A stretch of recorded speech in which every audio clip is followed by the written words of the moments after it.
Genesis chapter 6 to chapter 9. Genesis chapter 6 to 9 tells the story of a time when the wickedness of humanity on the earth reached its height. People were living in rebellion against God, and their corruption and violence were pervasive.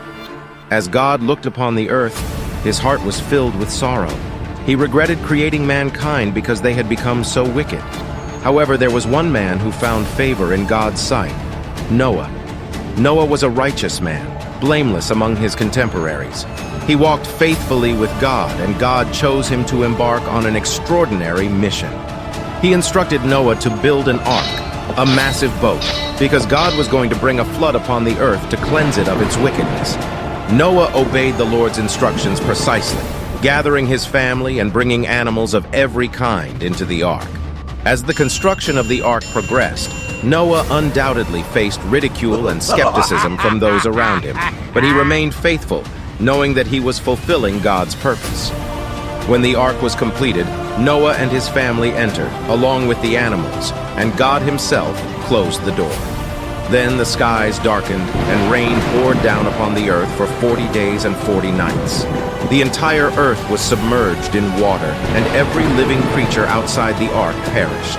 But by God's grace, Noah and those with him were safe inside the ark. The floodwaters prevailed upon the earth for 150 days before beginning to recede. Finally, God remembered Noah and directed the ark to come to rest on the mountains of Ararat. Noah waited patiently, sending out a dove to determine if the waters had subsided. Eventually, the dove returned with an olive leaf, a sign that new life was emerging from the devastation. Noah knew that the flood was over, and he and his family prepared to leave the ark. As Noah and his family stepped out onto the dry land, they worshipped and made sacrifices to God. In return, God made a covenant with Noah, promising never to destroy the earth by a flood again. He set a rainbow in the sky as a sign of this covenant, reminding Noah and all of us of his faithfulness and love. As you reflect on the story of Noah and the flood, consider the steadfastness of his faith and obedience. Despite the wickedness around him, Noah remained faithful and followed God's instructions. How can you cultivate a similar trust in God, even when faced with opposition or disbelief?